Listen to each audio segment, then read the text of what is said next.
My name is Eric Browning. I am the building official for community planning and development in the city and county of Denver. And along with a number of other folks on this call, we are helping to facilitate the adoption of the 2021 Denver Building and Fire Code, as well as the Denver Green Code, which is a triannual process where we forward our codes. So with that, let me go ahead and turn it over to Christy Collins. Hi, I'm Christy Collins. I am a member of Eric's team in community planning and development, working on a variety of different green initiatives that we have going on, including the Denver Green Code and the code adoption process. Courtney? Hi, I'm Courtney Anderson. I'm also with the City and County of Denver. I'm an administrator for Net Zero Energy, New Buildings and Homes with the Office of Climate Action, Sustainability and Resiliency. And I'll pass it off to our consultant, Erica. Hi, everyone. I'm Erica Dolello, and I am a project manager for NRESCO, working on building energy code development and also compliance improvement. And I'll pass it to you, Kira. Hi there, I'm Kira Winkle. I work with Erica and Kristen Salinas at NRESCO on the codes and standards team, also working on compliance improvement. I'm Kristen Salinas, also with NRESCO, work on the same team as these ladies. So happy to help in this conversation.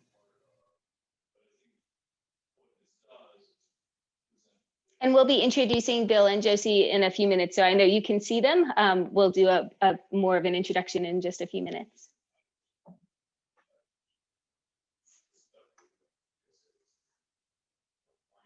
So I think, Eric, it's back to you.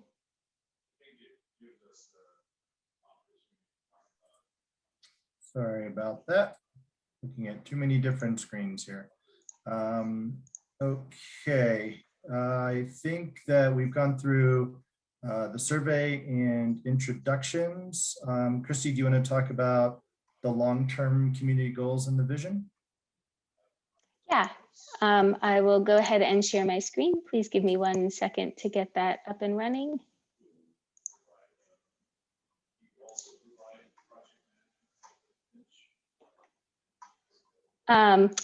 So just a little quickie, we're going to talk about the Denver Green Code opportunity, what we're doing here, what our process is and what we're doing here as a working group, and the approach that we're taking.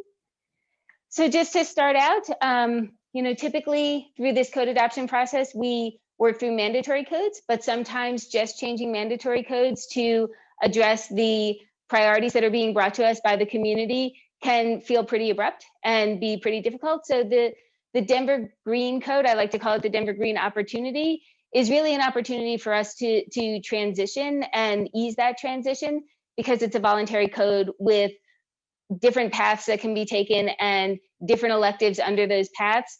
It's very flexible. It offers a preview of things that might be made mandatory in the future so that everybody can get used to those things and start figuring out how to design successfully for those things.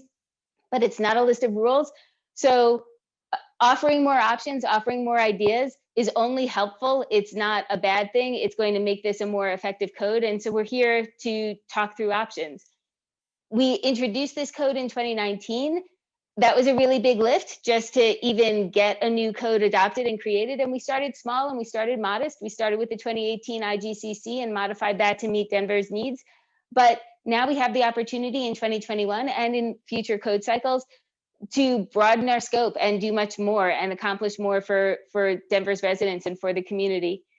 So what are we trying to accomplish with the Denver Green Code and the working group process? We're trying to figure out how we keep Denver wonderful in a place where people want to live. We are active participants in the evolution of the Denver community. So let's be conscious participants in the evolution of the Denver community, not just doing less harm, but also doing more good, understanding that in order to actively do good, we have to understand what that means for Denver itself. So why the working groups? Our code adoption process typically just entails committees that talk more formally about proposals and make recommendations for us on what to adopt for Denver. We added the working group process as a less formal in-between stage to hear ideas and to hear what issues might be most immediately important in Denver for us to address in 2021, because we can't do everything in the Denver Green Code this round. And then also what other issues might be really important for the longer future, so we know where we're aiming farther out. We want to figure out Denver's greatest opportunities and how new building project development can help to mitigate the things that are less positive that are happening, and also tap into those opportunities in 2021 and in the farther future, both. We're here for the long view. We want to participate in a conscious evolution of Denver. We don't need ideas to be fully figured out today. We just need to hear your thoughts and help us think about that long vision for Denver that we are working towards with these codes. This is up here just to make that holistic thinking more tangible. I hate to put the list next to a bigger systems thinking image, but the image is meant to convey that where we are with our codes today has us continuing to actively participate in some negative consequences to our community from a long-term perspective. And we really need to get into that green zone. In order to make this tangible for our conversation today, we started to break that down into categories. Every time we break down the whole into parts, we lose something, but we need to be able to access the conversation today. So this is kind of a starting point where we're just trying to make this more accessible for all of us in the conversation today. But please think big and think freely. There are, again, varied paths, lots of electives. This is a voluntary code that we're talking about. So don't be afraid to suggest something that might be scary to have to pursue, because it'll just be an option. It's, you know, not everything in this code is even mandatory if you choose to use the code. So we need to put the big ideas on the table. Opportunities for different sites vary. So always keep in mind as we're talking that there's a big picture perspective here to talk about relative to Denver. There are environmental factors that overlap with economic and social factors in one big integrated system. Our community is one system. So each site isn't an island. It's just a piece in this bigger system. Different sites, different projects offer different opportunities. So we should embrace that complexity and try to figure out how they work together, and not try to impose a one size fits all solution for every site, or kill ideas because they won't work for every site.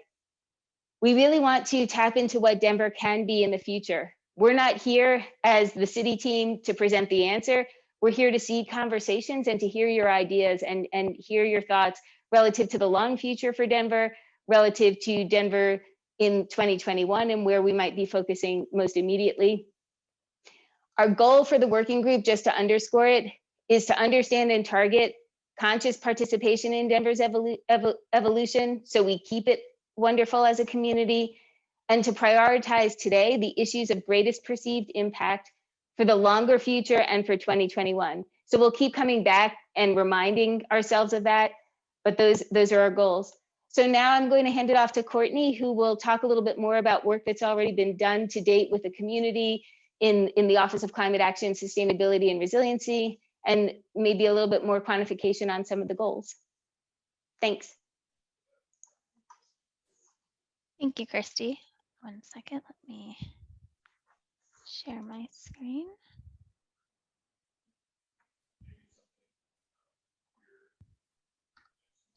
Hi, so I'm Courtney Anderson, and thank you again, Christy, for running through our vision. And I think it's helpful to kind of re-emphasize some of those long-term goals we're trying to meet as well. So I'm just going to briefly step through some of these items. So the Denver Green Code, the vision is really to test policies in code. Like Christy mentioned, they are initially voluntary, but they have the potential to become regulations in the future. So I think that's really critical to understand that as we're going through ideas, this is the perfect place to test those ideas out. It's updated every 3 years, and we're trying to stay one cycle ahead of the base code. So items that we put into the Green Code now could potentially in the next code cycle become part of mandatory regulations. We're addressing the environmental challenges that most immediately impact Denver. and definitely getting input from public stakeholders, the community, exactly why we're here today, to hear your ideas. So this is just kind of the process as part of the Denver Green Code adoption process. So we're really right at the beginning, where we're having committees, working group committees like this to generate those ideas, working with city staff to get their ideas as well. And then it becomes, becomes published on the website. And then that gives us another opportunity to collect feedback from the community through more formalized proposals. Today, these are the concept ideas. They don't have to be written down in any technical code. So this is kind of your chance to really throw those big picture ideas out there before something needs to become more formal. And then after that, it goes to the code committee meetings where everything's reviewed and talked about in a more technical standpoint. And then those are published and then they go before city council. So it's a long process, but I think it's a great process to allow feedback from community, from experts to really develop our vision. So it's always helpful to, I think, see this graphic here that homes and buildings account for 64% of Denver's greenhouse gas emissions. Transportation's actually not the majority in Denver. And I feel like that's kind of what everyone assumes. So that's only 32%. So 15% are homes and 49% are commercial, multifamily, and industrial buildings. So the goal for Denver is net zero energy new construction by 2030. And to put it in perspective, 40% of our building stock will be new construction by 2050. So it really helps us, the ideas that we generate today will really impact Denver's future building stock and how they would perform. So this is the perfect time to really have these discussions. I think this is a really helpful map to review as well. We're not alone in the net zero energy goals. So this map shows other cities and states who have adopted net zero energy new building policies. So those that have set the goals to reach net zero energy and those who have already passed pretty significant first steps towards that into their code.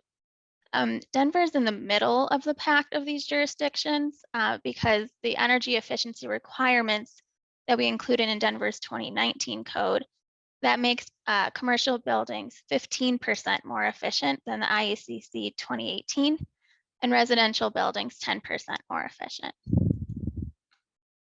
And this is a similar map, but it's reviewing the electrification codes and policies for new buildings in other cities. So there's kind of two tiers to this map. The dark blue represents the more aggressive cities that have taken stronger policy incentives. And then the light blue indicates the less aggressive, where the cities have identified building electrification as a policy, but it's a strategy that they're pursuing right now. So Denver's less aggressive among the light blue cities, since we're at this stage of considering electrification ready policy in 2021. This is Denver's path to net zero by 2030. So Christy did a great job explaining how we got to the 2019 Denver Green Code and energy codes. But we are still up here. 2030 is, there's a lot of steps we need to take to get there. So meeting today, we're trying to discuss how to take those incremental steps to get to 2030. And then you can see the kind of the difference between the commercial and multifamily and the residential. And lastly, it's helpful to discuss what Denver's definition of net zero is. So it's a new building or home that is highly energy efficient and fully powered from on-site and or off-site renewable energy. And there's 4 pillars to that. Highly energy efficient, it's using making sure that buildings will have to perform as designed where practical for that building type. So it is about energy efficiency, but it's also about what goes into that building within the building models. All electric is the second item. So all electric equipment and building to reduce greenhouse gas emissions. The third one is powered by renewable energy and electricity. So on-site or off-site renewable. And the goal is that by 2050, the grid will be 100% renewable, which helps us understand the importance of having all electric within buildings and homes. And lastly, providers of demand flexibility for the grid. So things like energy storage, grid integration, and flexibility to respond to those grid signals. So I think it's helpful to keep these points today in front of your conversation so that we can understand what's critical to the future of Denver and how we want to define our goals.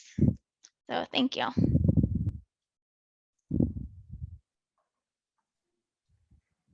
Thanks, Courtney. So from there, I would like to move forward with introducing Bill Reed and Josie Plout. They have graciously agreed to join us today and to offer 15 minutes of really quick, brief inspiration for us. So just to tell you a little bit about each of them, Josie Plout is the Associate Director for the Institute for the Built Environment at Colorado State University in Fort Collins. Her work centers mostly around sustainability and regeneration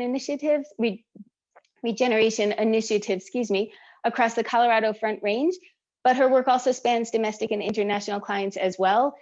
As a strategic facilitator, Josie is known for leading dynamic and effective group processes that help teams, working groups, communities, people like us elevate our thinking and make meaningful change together.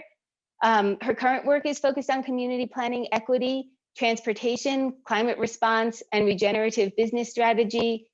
She offers a really unique combination of subject matter expertise in sustainability, effective facilitation, and systems thinking. She's not here to facilitate for us, but this is just part of her background.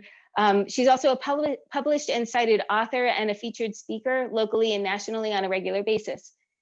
Bill is an internationally recognized planning consultant, design process facilitator, lecturer, speaker, teacher, and author in sustainability and regeneration. He's a principal of Regenesis Group, and his work centers on regenerative development, which is the creating of a framework for and managing an integrative whole and living system design process to improve the overall quality of the physical, social, and spiritual life of our living places and of the planet. So that's kind of as big picture as we can get as we move forward talking about these things. He was a co-founder of the LEED Green Building Rating System, so well grounded in the areas that we work in every day. He's consulted on over 200 green design commissions, buildings, and city master plan initiatives. He served on the National Executive Committee of the AIA Committee on the Environment, and he's a founding chair of the ANSI Committee on Whole System Integration. So with that, I'd like to turn it over to Bill and Josie to talk with us a little bit and just help us to keep thinking about thinking big and thinking differently. Josie, as the local person, do you want to give a little framing, just to introduce yourself in terms of role? Sure. So we're very grateful, Bill, for your time and willingness to join us today. I will have a longer engagement with you all as a sort of participant and to help carry the thinking that Bill's going to introduce for us today forward, not just through this series, but I have a personal commitment and interest in how we carry the thinking that we're going to talk about into the future for the entire Front Range region. As Christy said, most of my work is focused in this place, although I do have national and international clients that twist my arm from time to time. But really, this is my place. This is my home. I'm fourth generation Coloradan, and I'm really committed to helping our respective and collective communities create a future that is healthy and enjoyable and really helps us to realize I guess just to realize our inherent potential as communities to be good stewards of our relationships with each other and the places that we inhabit. Okay. Thanks, Josie. Thanks for having me, everybody. I live in Boston, although I'm calling from my mother's basement in New Jersey. So if I get interrupted by my mother, you might hear me knock off the phone for the speaker for just a minute.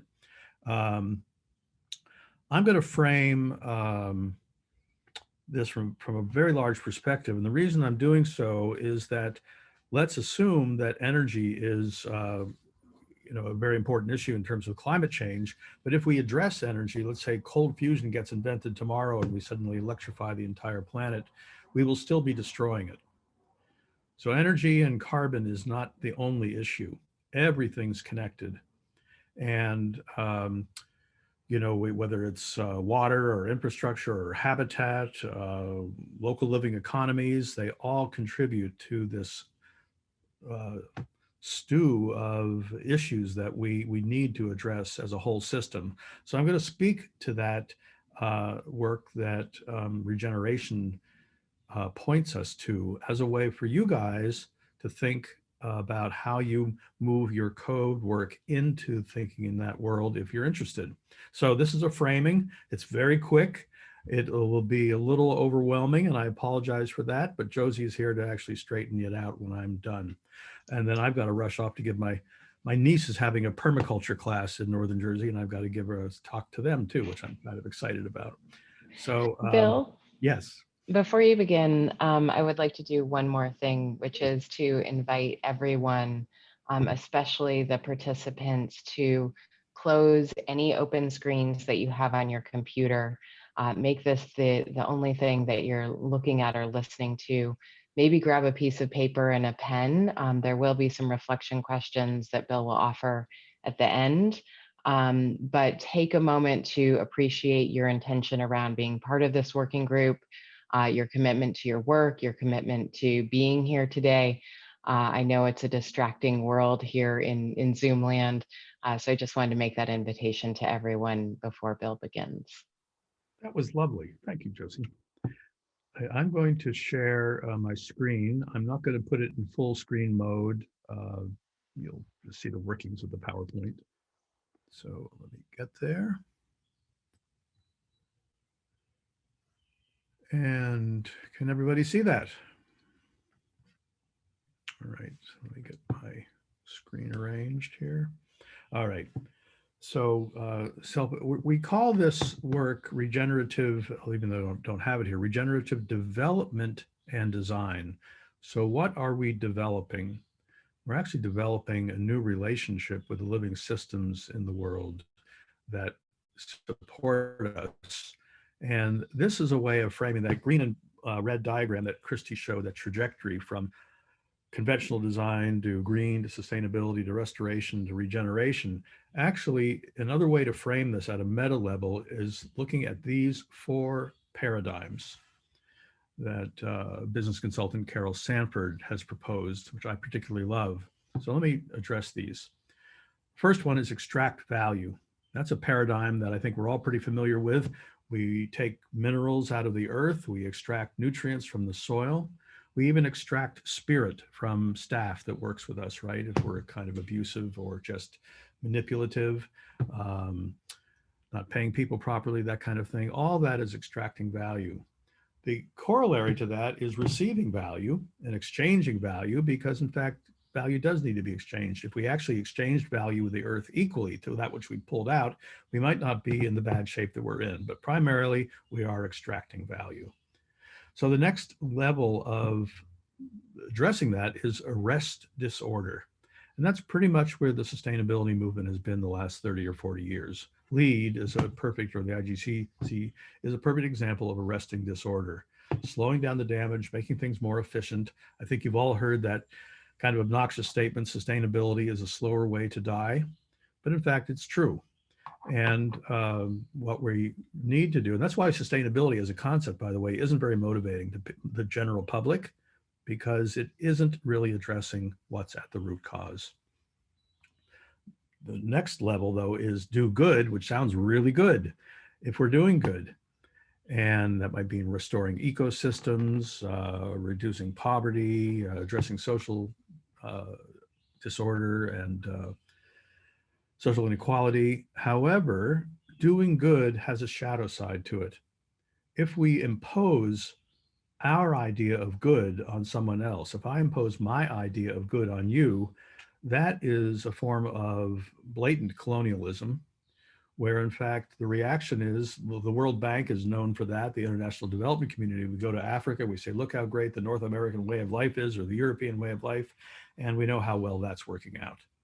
So doing good requires a different perspective, and that's the next level. So in order to understand what doing good is, we actually need to be working with every living entity on their own terms, involving their innate capability, their inherent potential. And this is worth sharing, this definition, whether with people or life sheds. Denver is a life shed, for instance. Every living entity asks that we approach it individually to reveal and support its unique potential. So a little background on that. And by the way, the term regenerative development, the projects that are regenerative seek to develop the inherent potential in everyone and every living system they touch. They are not about technology, hard technology.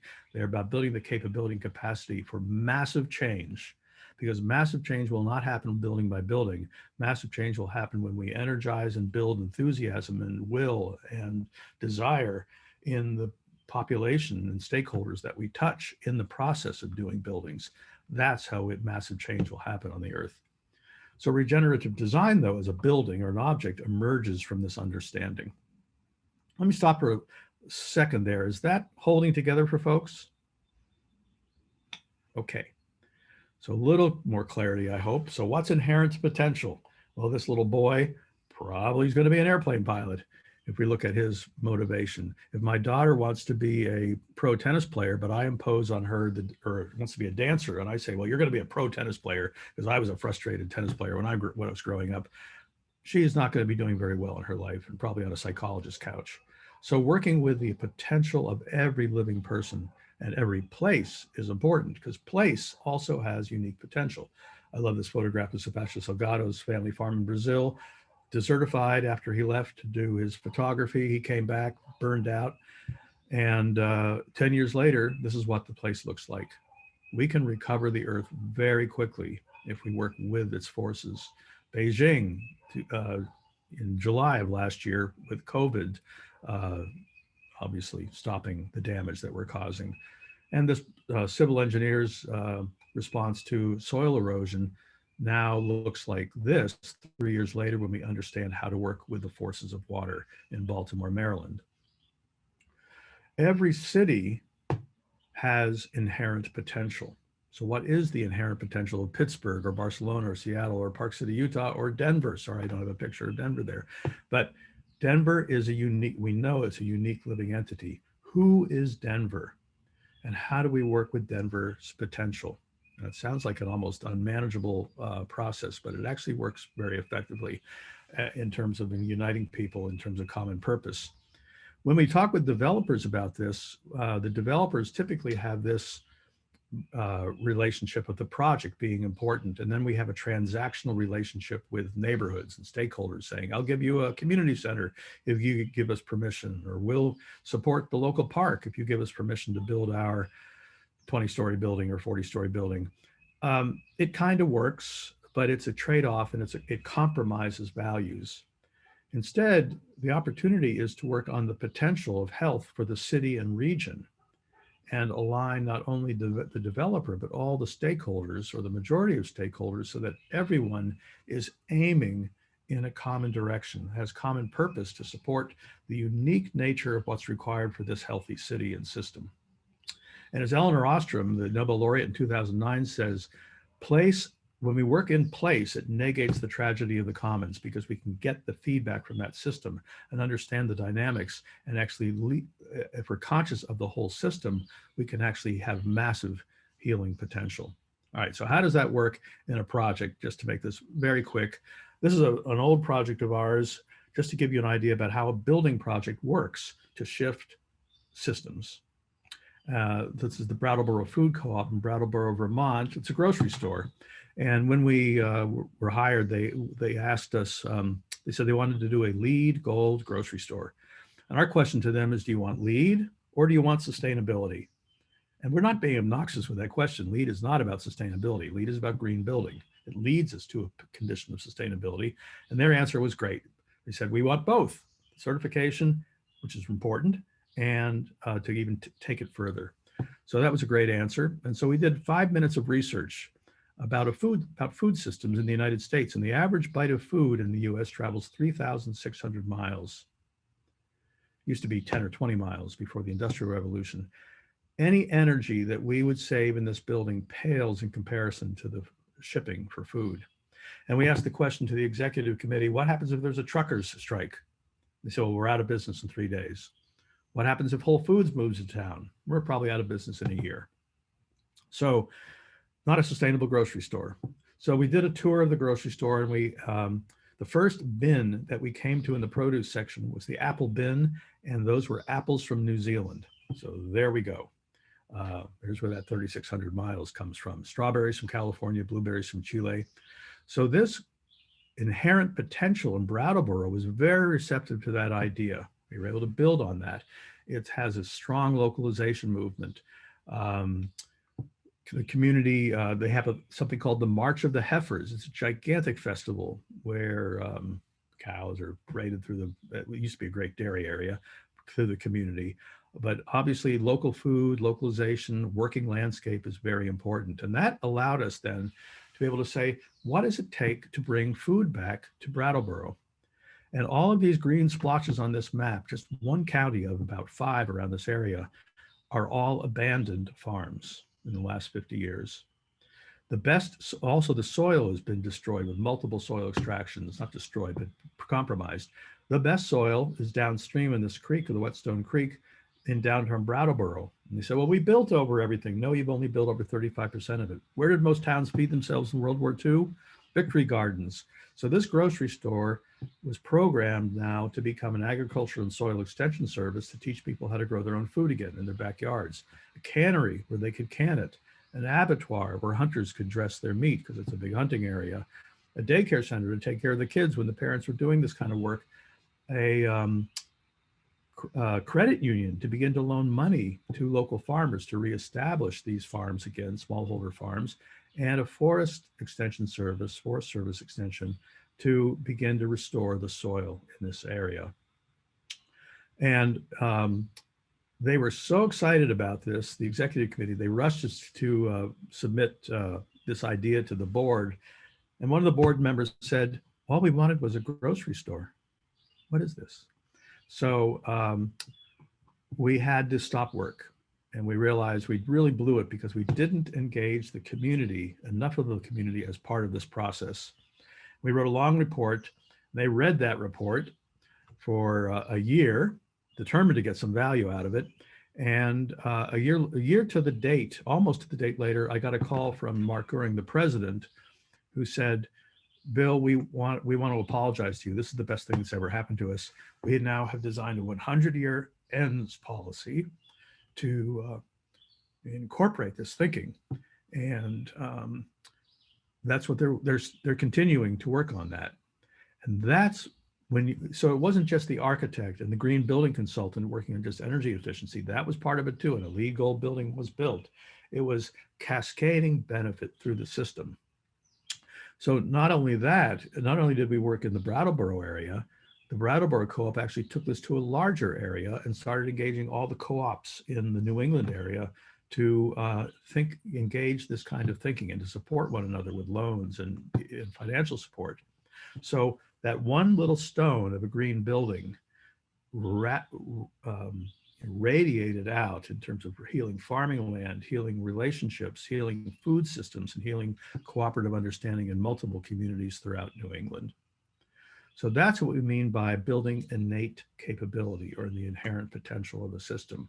And every building is an acupuncture point that can work that way. yes, we have to work on limiting the damage. Don't think that I'm negating that at all, although I know it maybe sounds like I'm doing that. Vitally important, but just think about the multiple leverage points that can happen in doing that. And so that's a lot to digest in hopefully 15 minutes. I don't even know how long I talked, but you might take a screenshot of these questions, because this will come alive for you if you could actually think about these 4 paradigms with personal examples. And I'll send these slides along too if you want them. How might you experience or have experienced these with a child or partner, a colleague, or an acquaintance? Think about that. Think through each paradigm, and then apply that thinking to Denver and the initiatives that you're engaged in. What might the results look like at each paradigm, and what might you have to do to engage differently? And I'll stop there. Thank you.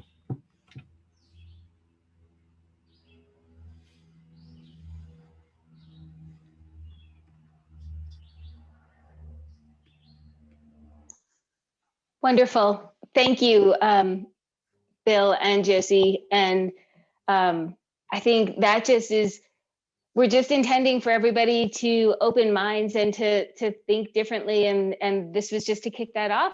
And so I think now we're going to move into more conversation. Everybody has been brought into the meeting so that you can speak, and we'll be sharing a mural board, and we'll talk about that in a second, which will be a way to interact. But we welcome you to speak or to put things in the chat or to put things on the mural board. We just really would like a dialogue, and so we want this to feel as informal as possible. We welcome your ideas. We're here to hear what everybody thinks, and we'll throw out a few things to talk about in a moment. But Courtney, maybe you can talk a little bit about the mural board. I'll say goodbye, everybody. Thank you. Thank you, Bill. Thank you, Bill. Bill. Bye-bye. Hi, so Erica is going to put a link into the chat, and that's going to be a direction for getting to the mural board. It looks like she just placed that in there. If everyone wants to click into that, it's a whiteboard for ideas and concepts, big picture ideas. So I'm actually going to screen share so that people can follow along with me, as well as be in their board themselves. So there's gonna be a random animal that's assigned to you unless you put your name in. So we encourage people to put their names in if you're comfortable with that. As you're placing items, you'll be able to also put your name at the end of a Post-it if you're comfortable with that as well. So just a couple directions here is that you can choose whatever language you prefer. So there are some instructions in Spanish, and then as we get further into the mural board, there'll be some charts with bilingual language posted. So just really quick, I want to show you how to post a note. So we're going to ask you to post ideas within this mural board. So all you do is double click left and you'll get this yellow box popping up, and you can type, and that's pretty much it. If you want to move your box, you just click and drag on the left. It's pretty straightforward.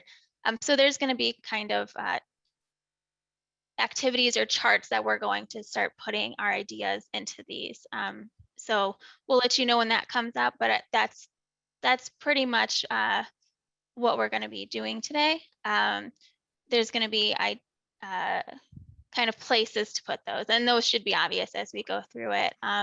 Please don't delete anyone's or modify anyone's. Everyone's idea is a great idea, so let's not try to step over anyone's ideas, but I think you can add to it if you see something and you want to put next to it and say, I'm adding on to this idea, like go for that, but just put it in your own mural note. And if you're ever lost on what to do, there are instructions here at the top of how to pan, how to move.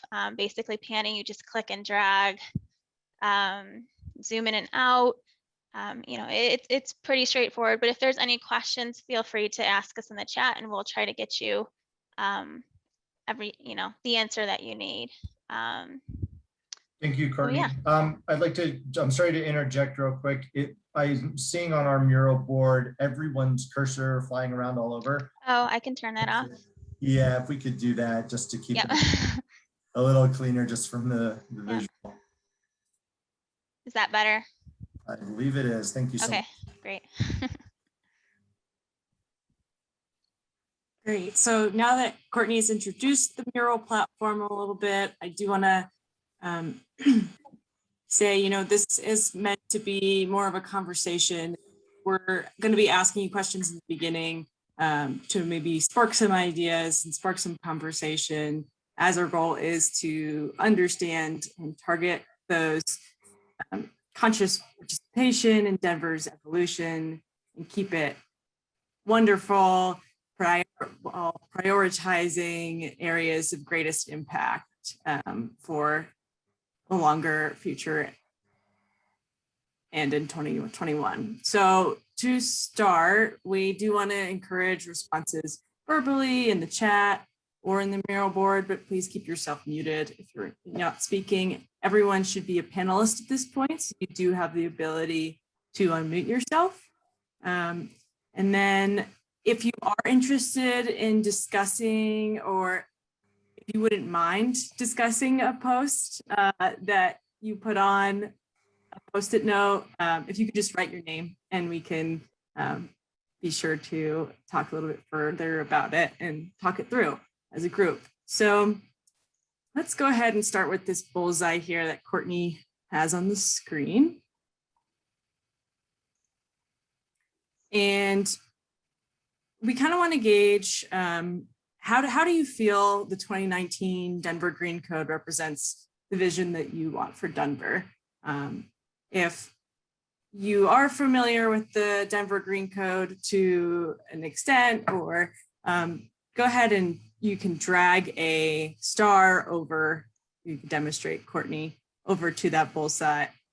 If you aren't too familiar, there is a box below as well. So I'll give you all a minute here to kind of think through that and maybe place your stars on that bullseye.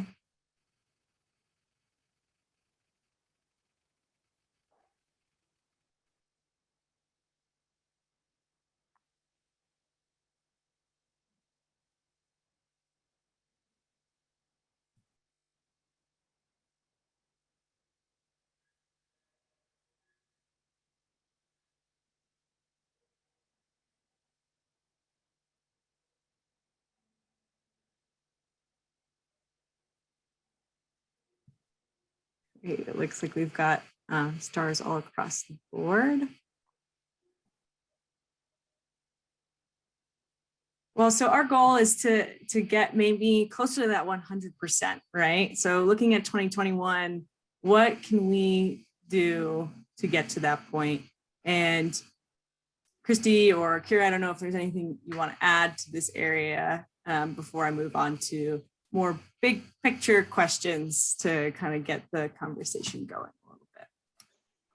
Yeah, I might just add that, you know, seeing the spread across the board, but seeing nothing in 100%, that means that we have lots of work that we can do. And so we'd love to understand that vision for Denver and that long-term vision for Denver and what makes Denver a special place so that we can start to target that.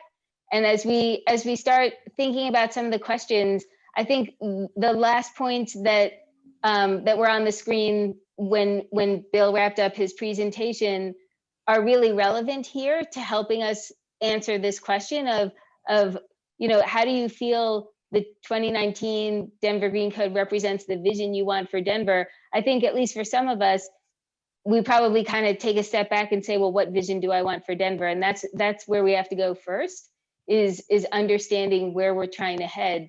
And then we can figure out how to make the Denver Green Code more effective. But this is helpful. And then I'm also a little nervous that a lot of the stars didn't get pulled over. So I'm not sure if we're having any technology challenges, but if we are, then let us know. So, because we want to make sure everybody can interact with us in every way possible. And then I'll just piggyback on what Christy said and kind of go back to Bill's last slide where he posted some questions to ponder. So in thinking about it from our own perspectives, but also thinking about how we might experience this, or how a child, a partner, a colleague, an acquaintance, anyone you see on the street might also experience this.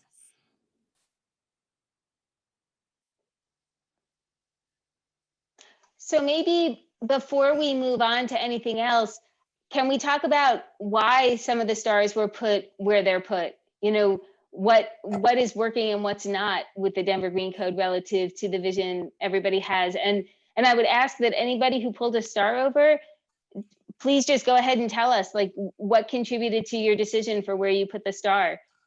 We would love to know.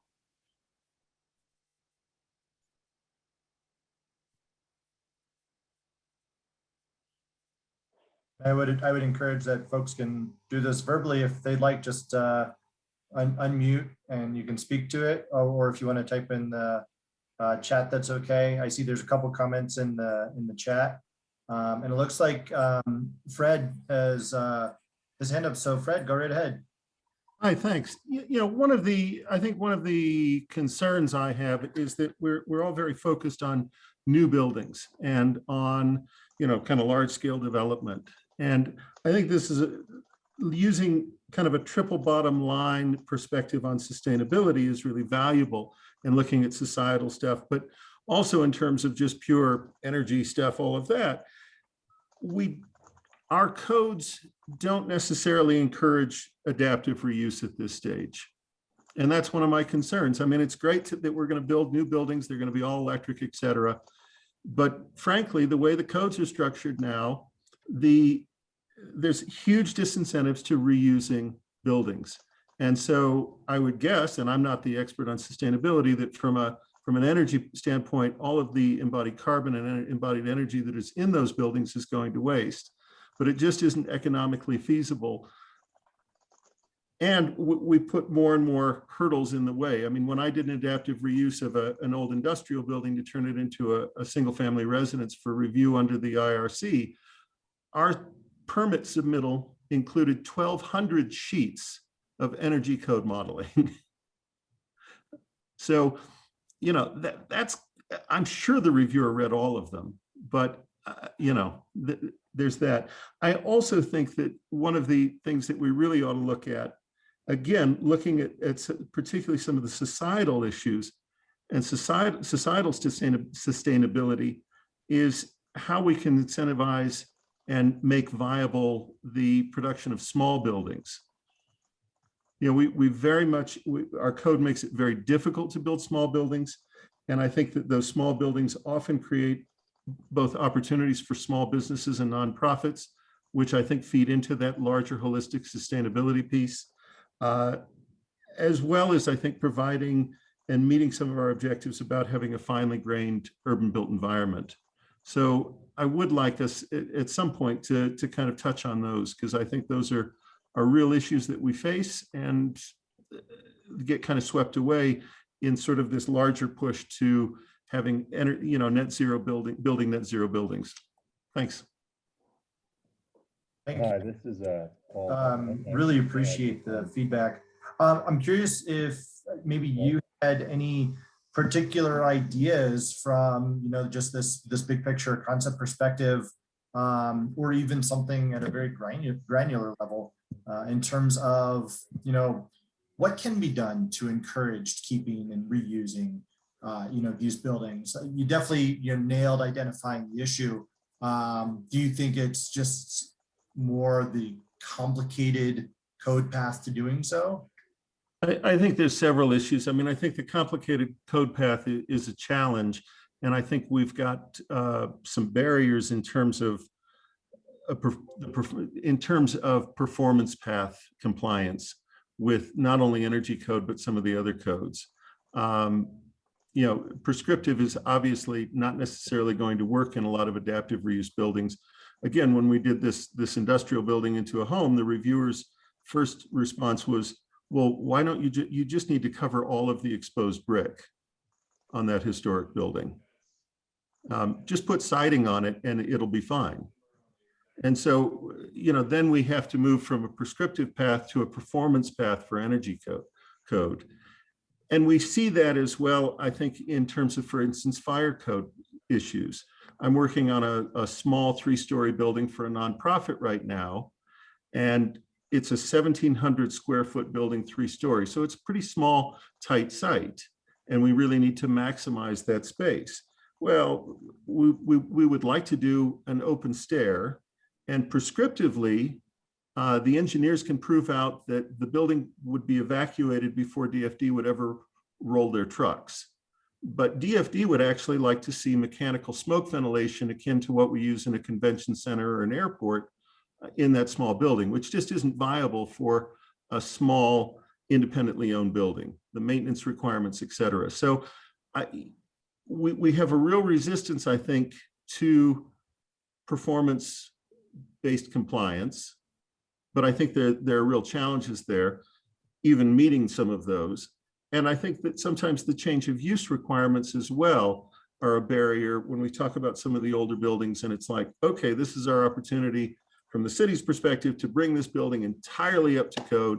So take everything out and redo it.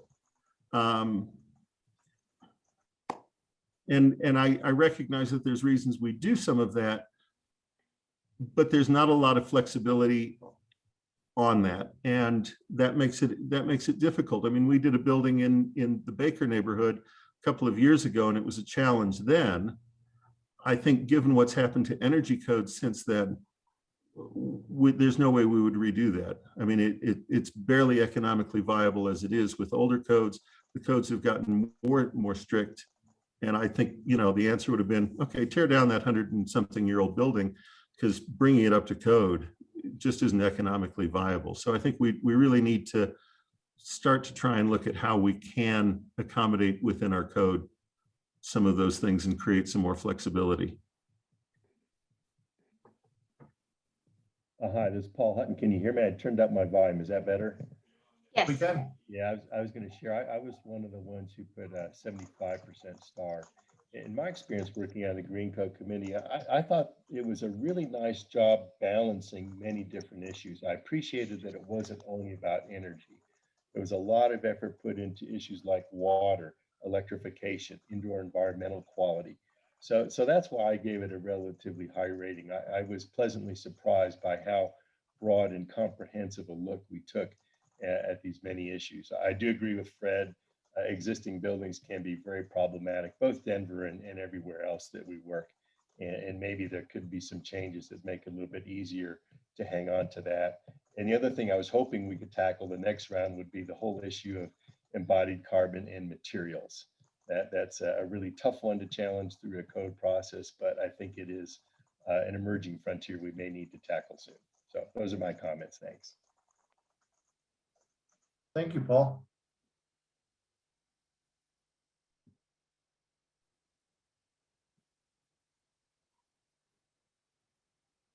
Okay, I've seen a few folks comment in the chat with respect to health and wellness and trying to find ways to potentially codify that.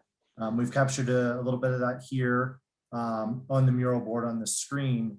And I appreciate participants engaging in the chat to do that. If anyone feels comfortable speaking up or talking to that further, we'd certainly encourage you to do so now. Otherwise, we can continue to introduce some other topics as well.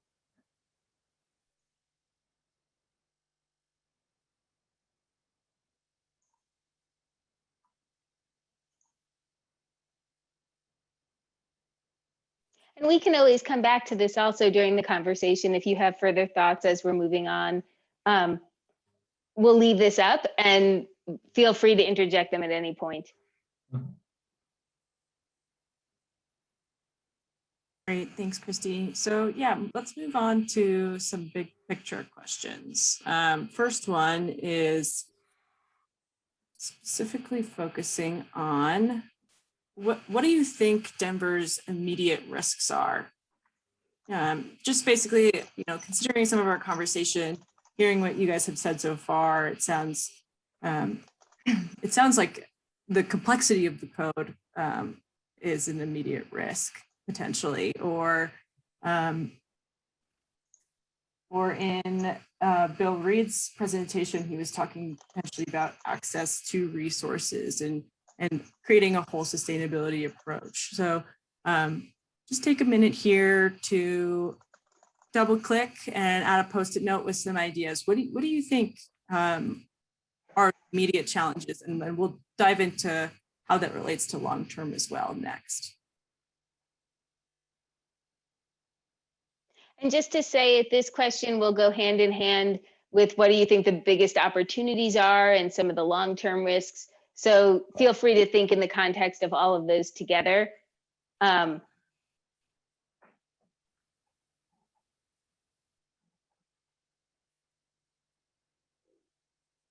maybe also in the context of what makes you happy to live in Denver or work in Denver or be in Denver now, and how do we make sure that we stay happy to be here in the future.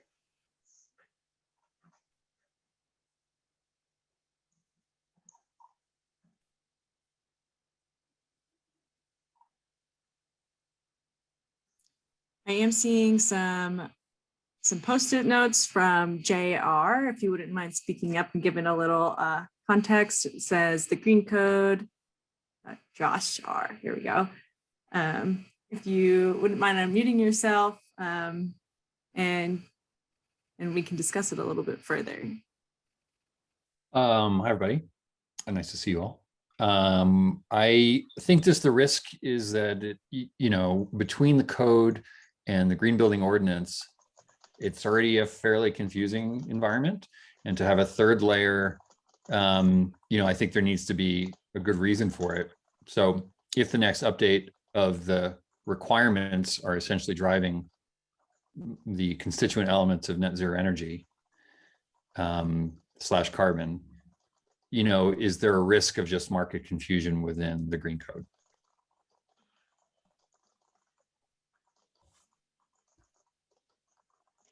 And so I'm trying to understand market confusion within the green code.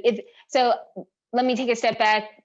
If it's a voluntary code, and one of our big goals, our big hopes, is that everybody will read it, because we're trying to use the Denver Green Code as a place to communicate what might become mandatory in the future, so that it's not painful. But you can read it at your leisure. If your project isn't pursuing compliance under the Denver Green Code, then your team doesn't have to do anything that's in there. But it is this preview so that our design teams and our development teams more broadly can figure out how to succeed before they have to succeed. So how could we make that more absorbable? Because I agree, having lots of bits and parts and pieces is confusing. And part of the goal of the Denver Green Code is to drive towards zero net energy. But the bigger overarching goal of the Denver Green Code is this much bigger picture that balances different factors and aims towards promoting the health of the whole community, which isn't just zero net energy. That's one of the facets.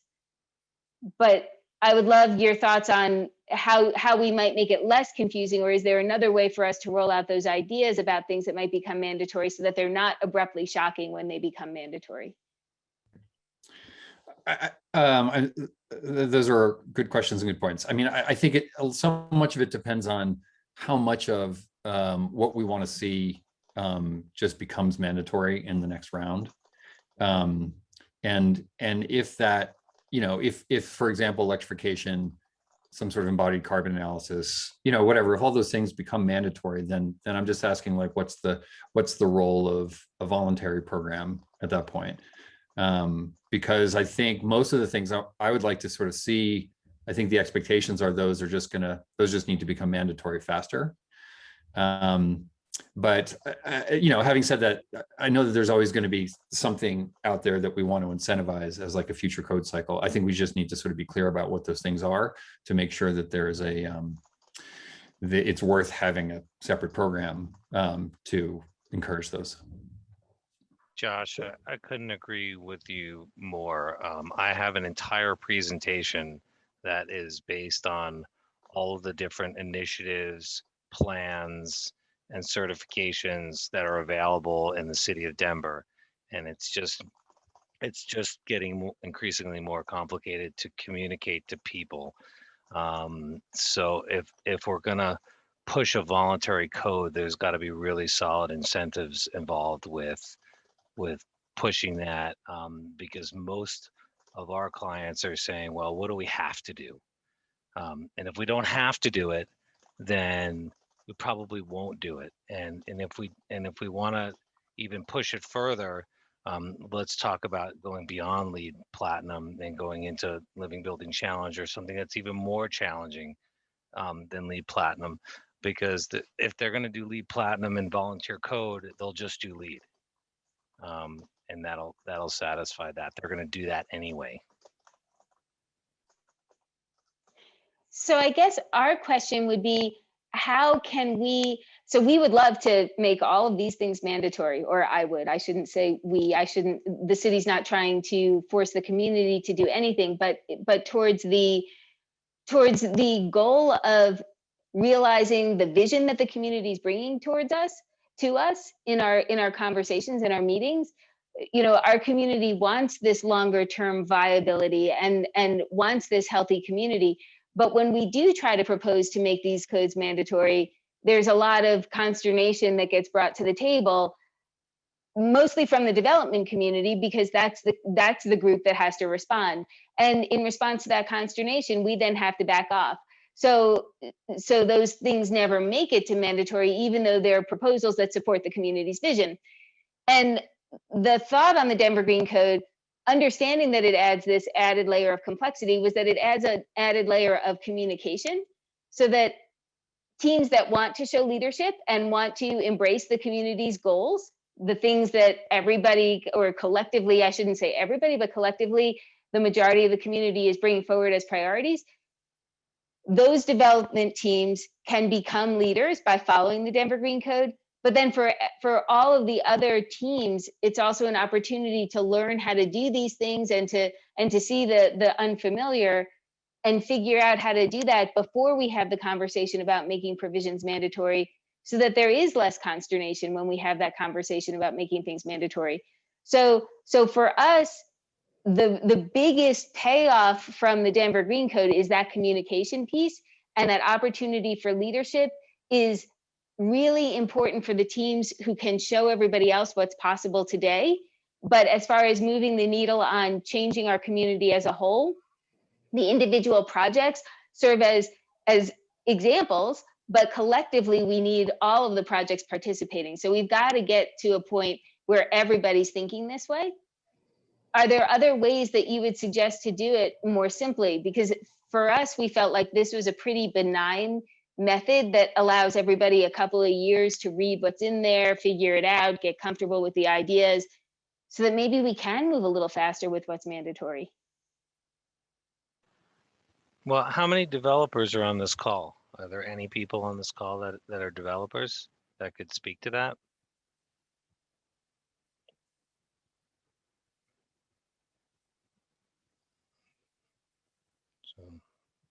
I could comment to that kind of briefly. So my name is Eric Reimars. I work with Urban Villages. I just put a note on the chat, like to kind of respond to Fred's comment. We were redeveloping a 115-year-old building in Seattle right now that's LEED Platinum. I fully agree with Fred, what you mentioned about the hurdles that developers need to jump through in regards to kind of historic renovations and adaptive reuse and kind of the complexities there. But we're working on a number of projects, new build and historic, potential historic renovations here in Denver as well.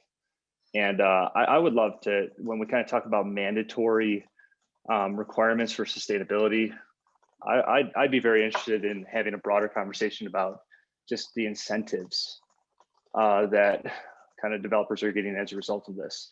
Obviously, from our standpoint, you know, we're incentivized of doing good for the community. You know, we embrace that sustainable goal, but there's a balancing act of cost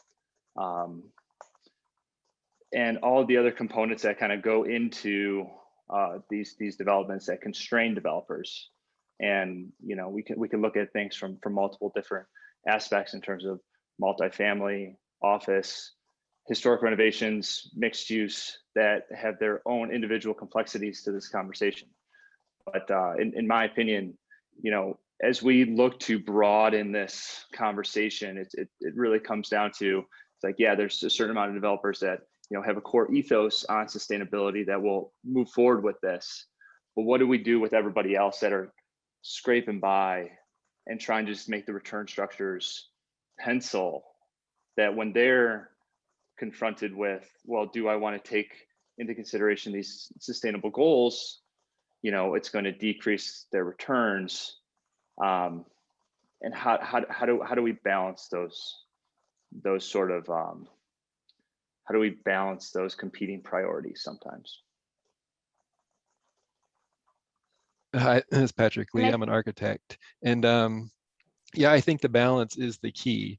I think going back to one of Christy's comments about how to, or getting the more of the, she didn't say altruistic, but the developers that want to be leaders involved in the code. I think that would account for a very small percentage. You've got working on projects. All the projects, the question is, what do we have to do? And I actually moved my star from the up above to the unfamiliar with the Denver code, because I was thinking Denver Green Building Ordinance, right? We're required to pick a path there. And most often it's the path that we're familiar with, which tends to be the National Green Building Standards. So we're fighting the kind of concept of a lot of, I think, people do what they did last time because they know it and they know how to do it. So it's how do you get something that's new and get the teams engaged with it? Because for most of the developers I work with, it always comes down to the cost. And when we have to approach something with we have to do it, well, it's not a question of cost anymore. It's just a question, we don't get to do the project if we don't complete this requirement. So again, it goes back to the balance. And I don't have the answer for how we find that balance to pushing projects forward, but then also balancing them then with what's required and what's going to be feasible for developers. And that's sort of central to our purpose here. We're trying to figure out, we believe from what we've seen and from what we're being told that more could be mandatory. Buildings and projects could contribute in a different way to our community than they are right now, cost effectively, but it requires different thinking, different process, and a different approach. And Patrick, like you just said, that requires teams to step out of the comfort zone, which feels risky, even though it's not necessarily risky, it feels risky.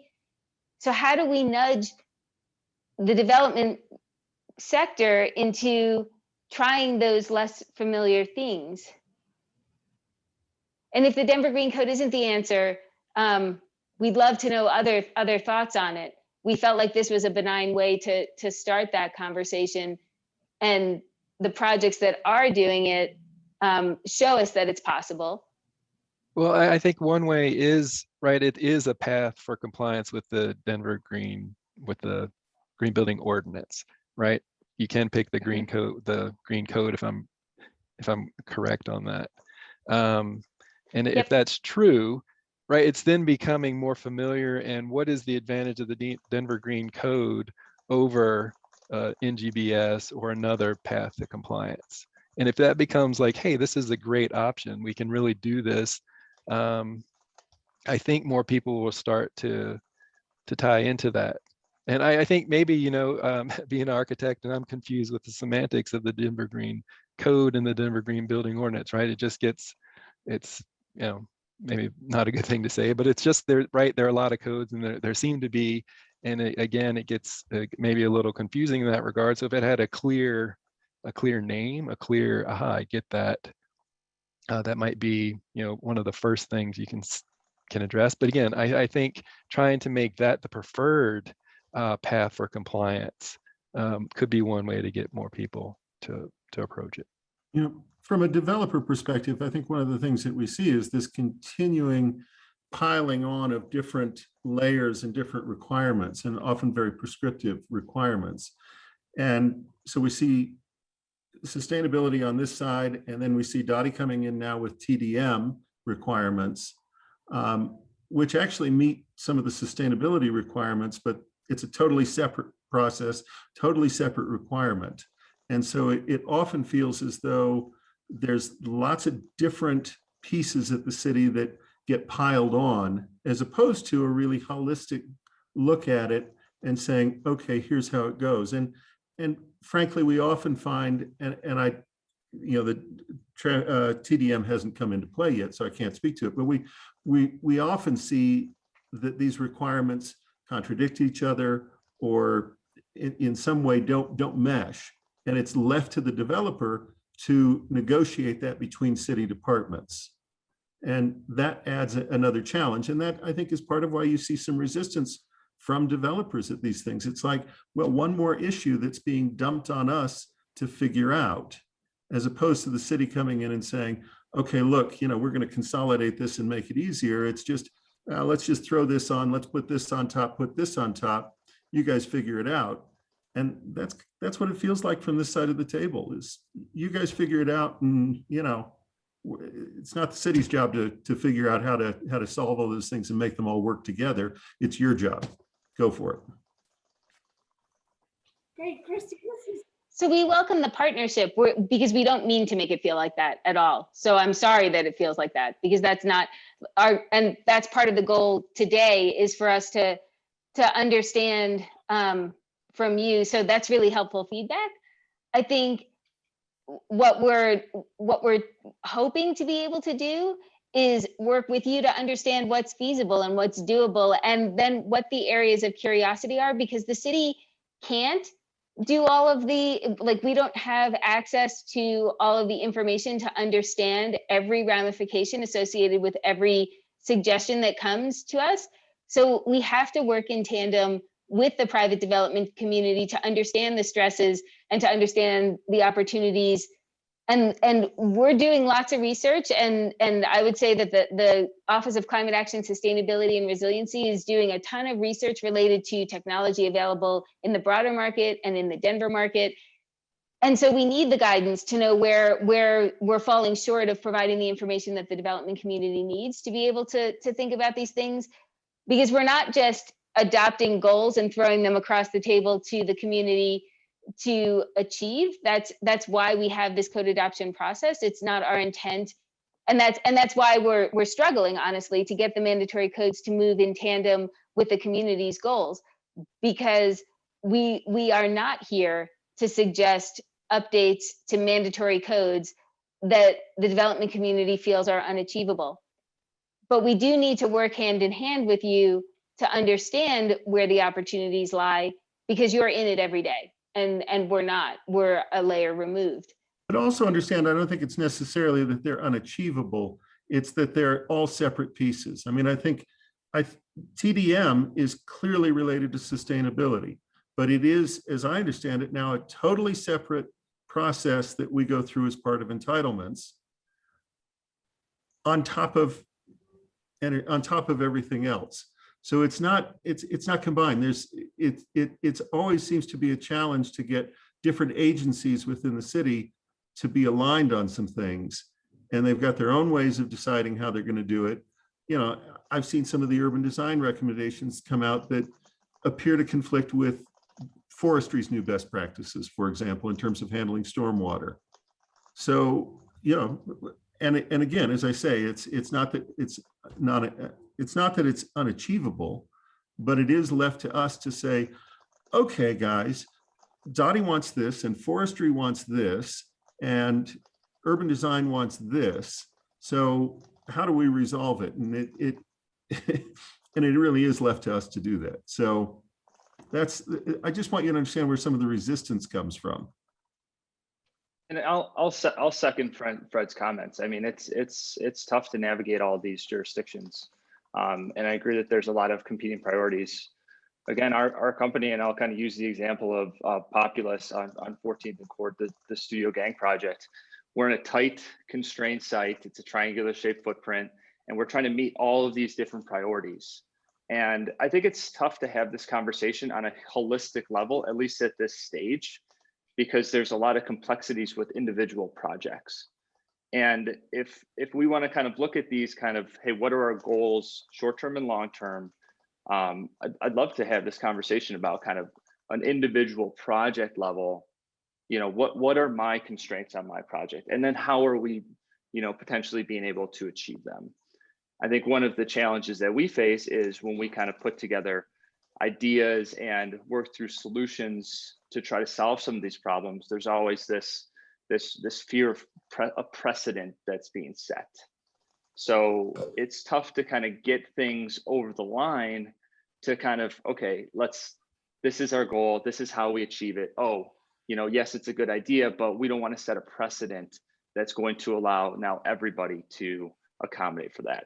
So we go into a board of adjustments, or we go into, you know, all of these potentially go into council. And there's a long timeline that then further constrains the project.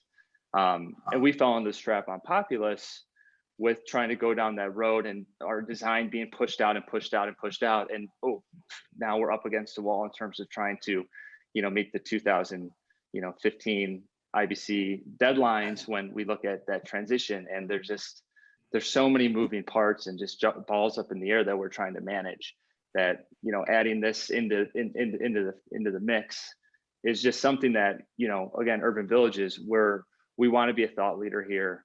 We want to be, you know, a contributing developer to this cause, to affordable housing, to all these different incentive programs. But it's just very difficult to manage all of that within the timelines and the timeframes that we need in order to achieve our goals. And the city doesn't necessarily reward innovation. And, you know, if you try to do something new, it often gets slapped down. And one of the examples is I tried to do some fairly innovative stuff in terms of stormwater management on a site with multiple parcels. And we spent $17,000 on engineering. The engineers at Dottie said it was great. And then they came back and said, well, management says we just can't, we don't know how to administer it at this time. So no. And so, you know, that sorry to us, yeah. Sorry to interrupt. I do want to keep the conversation moving too. We Sure. have that all of your feedback too, and we'll likely reach out to you to probably discuss further as well. But I do want to look at opportunities as well, and what we can do to change and potentially mitigate these risks. So looking at big picture question number 3, if we could take a minute to add some Post-its there. Okay, so we've kind of addressed some of these risks, immediate, some of them do overlap into long-term as well, and what we should consider moving forward. How should we move forward? What do you think? And to some of the people in the chat's points, this isn't just building related, it is overall sustainable sites and water, community, and future planning. So looking at it from the overall approach is also key, as the Denver Green Code does try to address all of those issues. And I might offer, just as one more follow-up leading from the last conversation into this conversation, that this is exactly the connection that we would love to make. If we could, and we can't write a building code that has an ambiguous path that says, understand the Denver system as a whole, where your site fits in that system, and then innovate to contribute positively. But if I could write a code that said that, that's where we want to get to. And that's what the Denver Green Code is trying to address. And then that would support these innovations. So short of being able to do that, how do we translate that into the code system that we have today, that we're trying to evolve with this voluntary code as a step in that direction? But you know, change takes time, and it has to be tested, and we have all the processes when we're impacting a whole city. But looking for those opportunities where we can start that ball rolling in 2021, so that we can start teams thinking that way, because then we can move towards more that would support that now and in the future. And then hopefully address some of these concerns that are being brought to us, which are really hard to address one by one, But if we can move towards that bigger thinking of what we're trying to target with the codes, I think then we might be able to advance more quickly for the individual sites and the individual projects.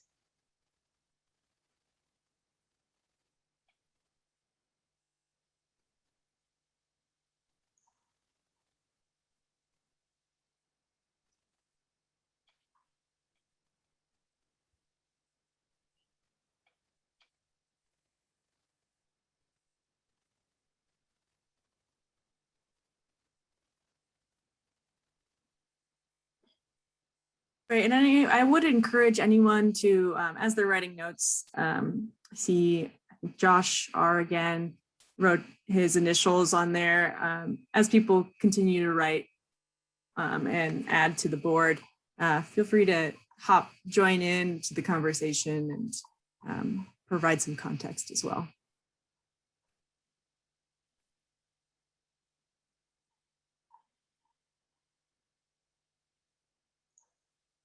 Yeah, hey everyone, this is Sarah Anderson. I run the Office of Green Infrastructure in Dottie. And I would just hope through this process, and as you can tell, as I've put in the chats, that we not just think about buildings.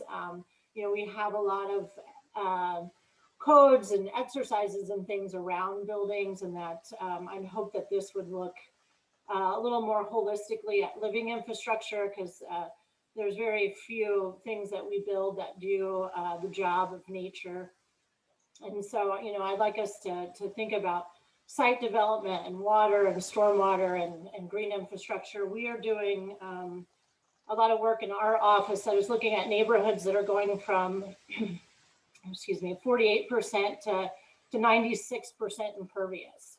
That has tremendous impacts on the infrastructure that Dottie does put in to manage development that developers do not put in, stormwater pipes, green infrastructure, green streets, those kind of things. But, it has tremendous impacts on heat, on building energy use, on stormwater management, on livability. So I'd like us to really encourage us to look beyond the building, look at the site, and look at, what we're doing to our impervious cover in Denver, and then all the things that then trickle down from that.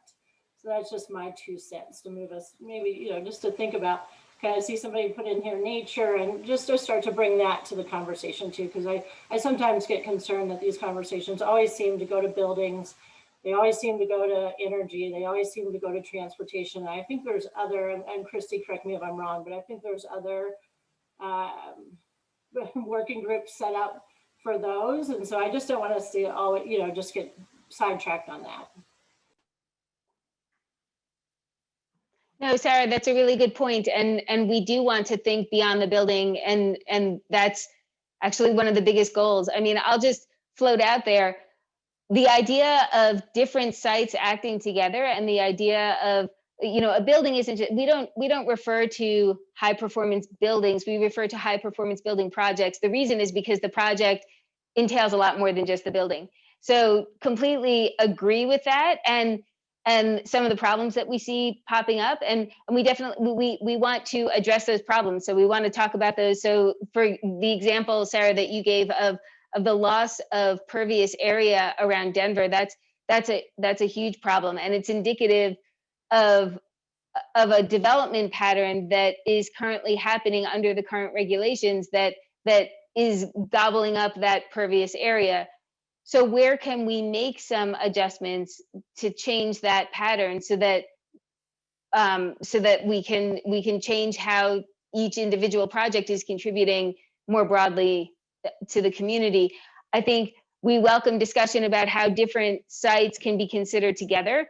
And so going back to the thought of looking at water quality and water quantity management, stormwater management across multiple sites at one time instead of on one site, that's the kind of thinking that we want to be able to encourage. And so just to say it, the Denver Green Code is the place for us to vet these ideas. It's the place for us to think about these opportunities. Our regulations might not be working in tandem to support it yet. The Denver Green Code is where we start to incentivize it so that we can bring our regulations into alignment.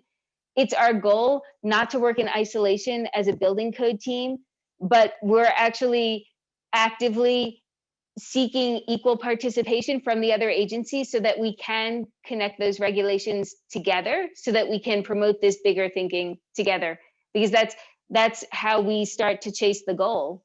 That's how we start to look at projects as part of the bigger whole instead of as single buildings on single sites in isolation as islands. Thank you. I see Josh has his hand up. Josh, go ahead and jump on in. Thanks. And I'll lower my hand. So yeah, I just wanted to like speak to Sarah's point there about green infrastructure and our experience, or my experience with that, which is that, you know, and maybe this, Christy, speaks to kind of what I was getting at earlier, which is like, I think there are still a suite of specific type of outcomes that need to be incentivized. And I think green infrastructure is a great example of one.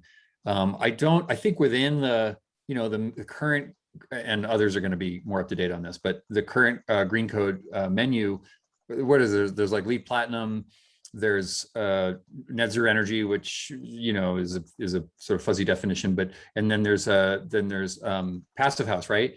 Maybe there's more, it's been updated, but my experience working with teams and trying to sort of get them to pay attention to, you know, Denver released its ultra green infrastructure guideline or something like that a few years back.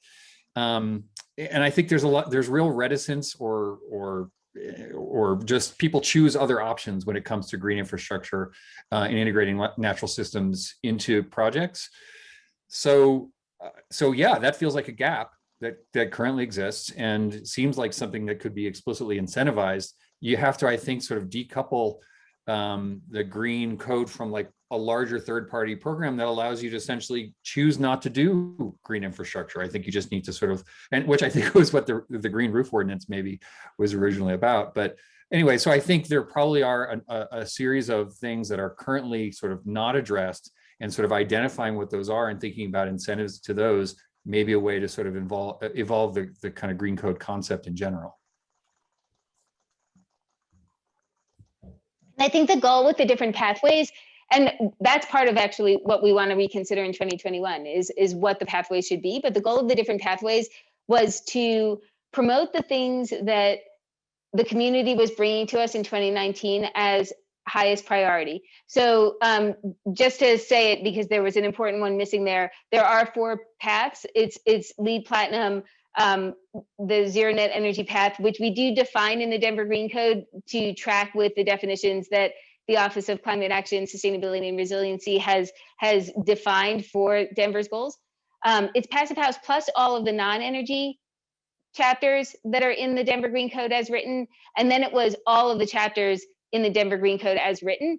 So the goal being to promote a view towards that holistic vision for Denver, but then also because energy was being brought forward to our CASR team as a high priority, that was given a little bit more of a nudge.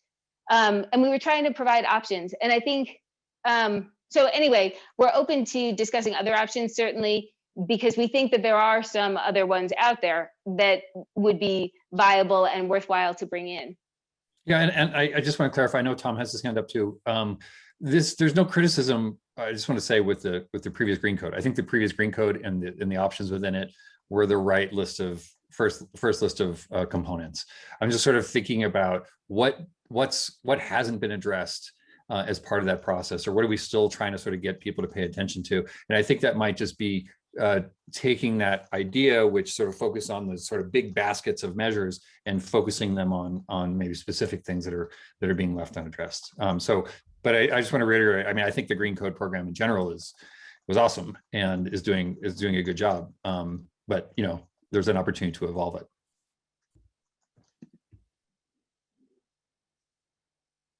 Tom, did you want to share something? Yeah, thanks. So kind of related to your comment, Christy, about how to get this past kind of the building level and be thinking about how these projects engage in the community. And maybe there's a place for the Green Building Code to have what I would call like a city innovation path that is open, like an open pathway where a developer and design team can propose their city innovation, whether it's a community equity piece or an urban greening piece or a positive energy piece or an embodied carbon, you know, something that has a larger impact that allows it to be somewhat open to whatever the context that they, as far as the regenerative pathway, it's always sort of context-based. It's hard to put that in a code, but it might allow people to think more creatively, get excited about their project, and then have a pathway to doing good, I guess, in an open way. I just thought. No, I love that, and figuring out the potential of that project. Yeah, so every project has its own. Sorry, I didn't mean to cut you off. Yeah, no, I think it's like choose your own adventure, but it's open-ended, but it has to be vetted. So you have to kind of put a proposal in about what your city innovation is that you're bringing to the project, and then then you get the incentives or whatever that green code, green building code pathway is. You get all those benefits.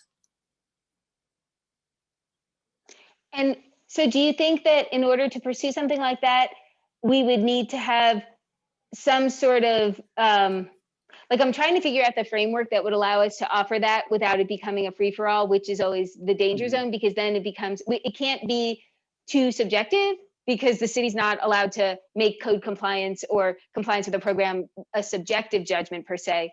So I think one thing one suggestion that's been made in the past is that if we did have a more holistic study of what's happening across the city as a system, then we could then start to quantify, we could start to have that as a framework that a project could then propose against. But that's still a really hard and nebulous thing. Yeah, it's hard.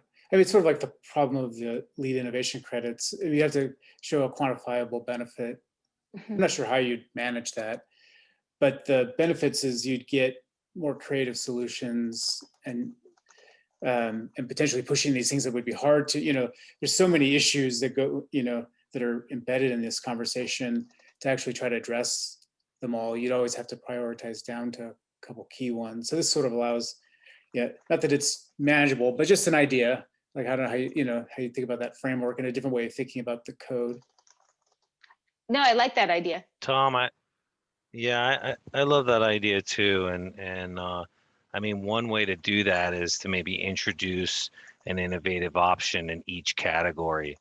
If you're looking at waste, as an innovative option, that you're going to go zero waste somehow, or if you're looking at water as an innovative option, that you're looking at net positive water. Somehow can't be done right now, but in Colorado, but those kind of things where you're just pushing it as far as you can push it, and it's still somehow within that existing code. Jim, you've got your hand up. Yeah, to jump on the bandwagon here with Tom, I think Christy and I mentioned this to you before in a previous meeting we had, is that, everybody's like, says think globally, act locally. So maybe we take this and these incentives and go a step further where we look at the neighborhood or a smaller level and say, okay, what does the neighborhood need? Do they need spaces to grow food, or do they need more water quality? Do they need more permeable surfaces? Do they need more trees? Whatever that may be. And maybe if you're developing in those areas, you're going to get more incentives or more rewards to address those problems or those specific items. And if you do that, then, kind of like the green code, you jump to the front of the line, or you have less fees for review, or you get a faster review, or whatever the case may be. That way you kind of direct what needs to happen in a way, as opposed to just having all the options available out there and saying, okay, well, don't really need to plant trees in this area because they got a good canopy, but I'm going to plant trees here anyways because it's easy and it's a cheap option for me just because of the way my parcel is, right? So that doesn't really help us. So I think we could refine things a bit better. Yeah, that makes sense. And there's an existing framework for that too, right? If people are familiar with LEED, there's the regional priority credits. So it could build off of that type of framework. It sounds very similar.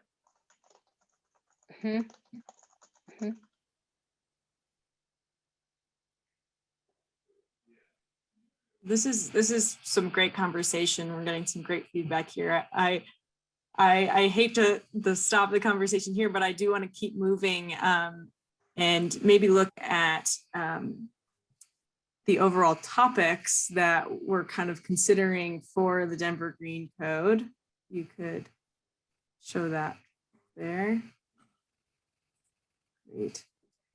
So Christy's going to talk through this slide a little bit more as we try and do this voting process again.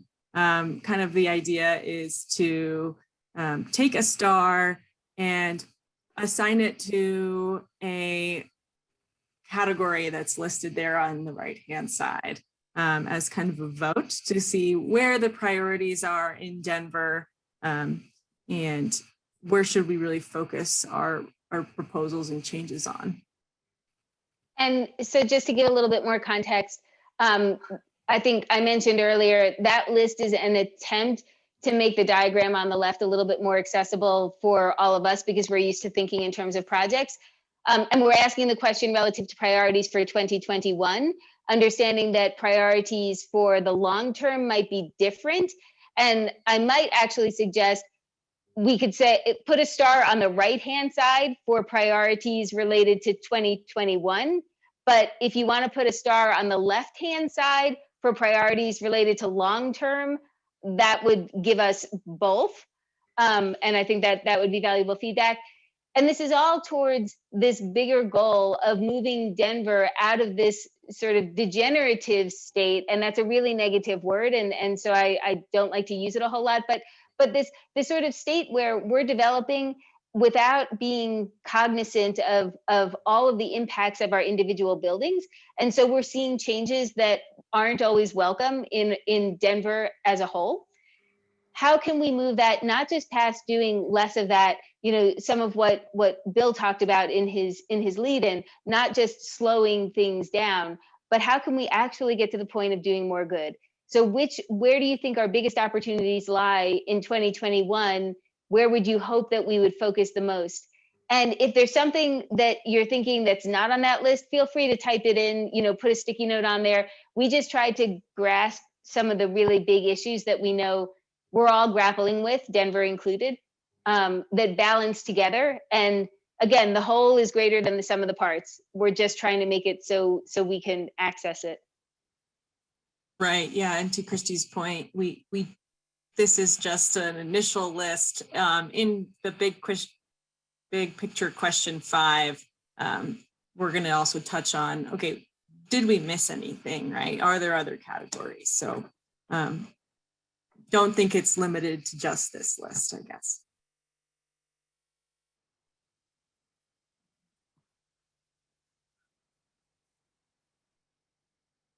I'm sorry, does it matter which side we put the star on? If you don't mind, the left side could be for the long term, the right side could be in 2021, like this is urgent and imminent. Thank you. I'm just going to chime in and say I'm loving this participation. This is spectacular. I really appreciate everybody on this call, and this is just really helping to identify, you know, priorities and things to look at going forward. So kudos to everybody.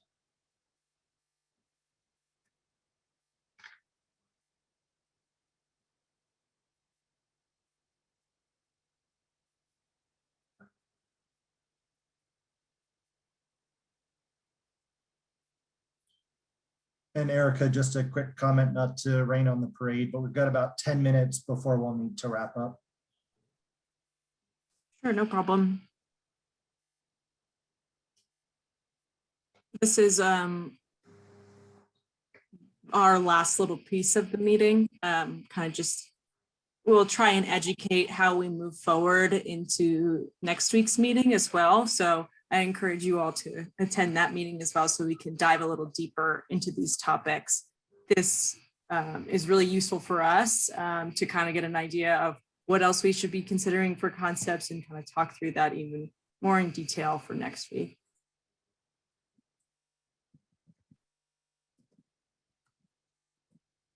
Okay, so I am seeing for 2021, we've got some leaders in biodiversity, low low embodied carbon, added pervious native landscape, and education and affordability. If anyone has anything to add, we do have a couple of minutes if you'd like to unmute yourself or.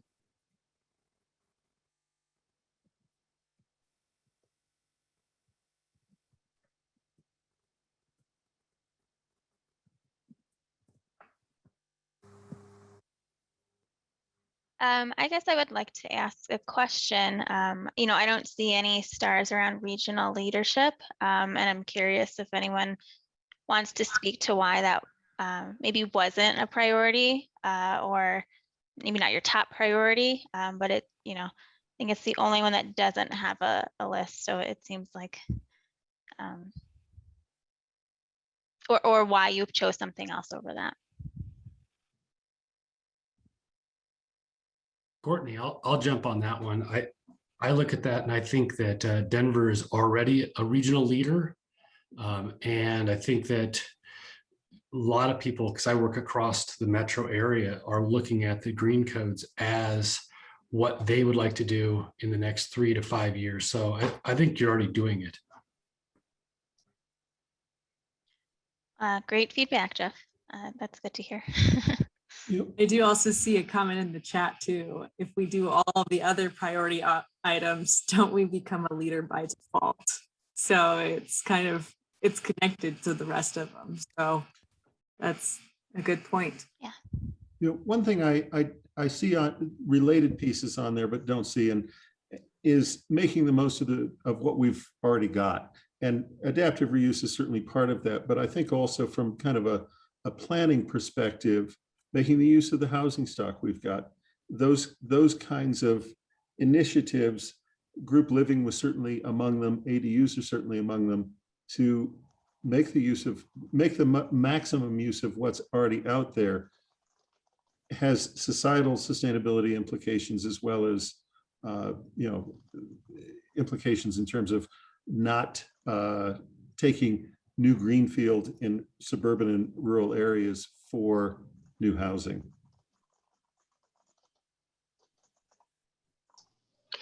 So I think that speaks a lot to education. I think there, you know, when you get down to the homeowner level, and I know I'm getting back to buildings again, but that's where I work.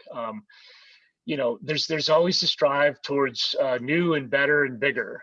And it's difficult, I think, for a city entity or a jurisdiction at all to be part of that education process. But I would consider thinking about that a little bit more, because once you start talking to people and hopefully explaining the impacts of new construction versus reuse, or reuse versus new construction, because, you know, there's some cases to be made for, you know, actually, yeah, tearing down that building might be the better term, the solution long term, but it might not be. So I'm listening through this whole meeting. I think it's fantastic, but I think education on the buyer side, on the homeowner side, is very, very difficult, but I think it's also something to really think hard about.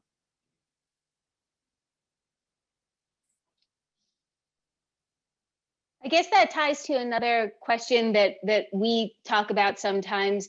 You know, there's the role of the codes, but there's the role of the market, because the development community is caught between the codes and the market and answering to both. And so, I mean, what do you see coming through?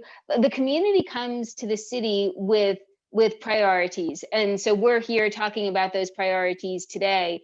But do you feel like the market speaks the same language as the community when the community is bringing priorities forward? Or do you feel like the market speaks differently? And how can we address that if there is a difference? I think one of the key pieces of that is who in the community we hear from. And so when we think about it from a housing standpoint, I think the loudest, most prominent voices are those who belong to relatively affluent single-family homeowners. And the voices of younger folks who are renting, younger folks who benefit from something like the group living amendment, I think those voices are much less heard. So I'm not sure that we hear accurately what that voice is, if that makes any sense.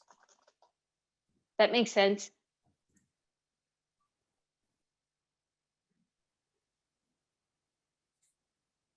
I agree. I think, you know, from a home builder's perspective, what people are willing to spend money on when it comes right down to it can be very different than their,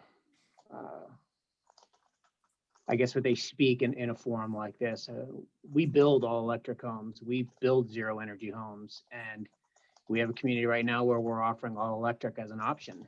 And we've sold 35 of 39 homes and have never sold that option to a single homeowner, even though we've modeled it in our model. So to me, that speaks to the market and where they're willing to put their money in the end. And it's one of the reasons why I put my star in education, because we need the market to understand the value for them, for their family, for the environment, for these changes, so that they're willing to say, okay, I'm going to go purchase this likely more expensive home that meets this Denver Green Code because it is a value to me and to my family and to the community. Right now, I'm not sure that the understanding is as widespread in the marketplace as we would like it to be. And one way to increase adoption of codes like this one, especially voluntary codes, is to help the community better understand the value associated with that.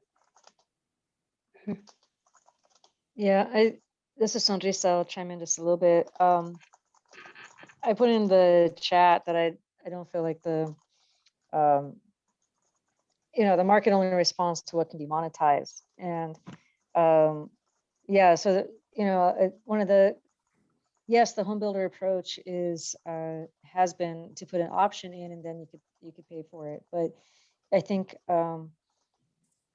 the challenge is twofold. One is that in our existing communities, you have a mix of people who've been in their homes and bought them in a very different price point and or type of situation. And then you have people that have been able to come in more recently and pay for something that is more expensive, that potentially even change the character of the neighborhood. And so would you say that, you know, it's hard to say that the market of whatever the new construction is really speaking to the community's desires, because folks that maybe aren't in the market to buy or aren't in the market to, you know, move or whatever, they might be just perfectly happy with things the way that they are or whatever. Anyway, the whole point is, I guess I'm just trying to say, is that the market is responding to a particular type of demand, and it filters it even by the nature of the construction. So if you're seeking to extract profit from a development, then the market that you're looking at are only those that can afford to pay that type of price. And so the market is somewhat defined by whatever the product is. And I think that's the tension that we have between government and developers and residents and so on, is because the city is taking a comprehensive lens, trying to capture what is best maybe for a community as a whole. We're trying to think about community, you know, citywide goals, whereas, you know, a developer may be looking at a much smaller lens with different set of goals and a different set of communities that it's working to, right? And so I think it's really a sub-market, right? They're not looking at the market as a whole. And I think that's a little bit of a challenge. Also, a lot of things can't be monetized. The things that people may really appreciate or value, to some extent, you can do that, whether it's like, to some extent, places closest to great schools or places with more tree canopy or whatever. Sometimes that plays into a house value, for example. But things like social cohesion or may not be able to be monetized and something that can be captured. So in any case, I think there's a lot more to be done here that I think is a little bit challenging. And I also would say that a lot of what I have been hearing, especially in 2019, was that people want the green things or the things that make their community better to be default. They want it to be included. They want it to be a part of it. If you were to say, do you want this thing versus not, people would probably always say yes. And the question is, are they willing to pay for it, and how much extra, I think, is the other question. And so because they may be not selecting it doesn't mean they don't want it. It just means they may not be at a price point that they're able to select it, right? So in their list of priorities and for where they're going to put their extra dollar. Thank you, Sunrisa. We are pretty much at time today, so I want to hand it over to Eric to wrap up the rest of the meeting today, and just thank you all for participating and providing your feedback. Thank you very much, Erica. So again, just great. Thank you and kudos to everybody on this call today. What a great conversation.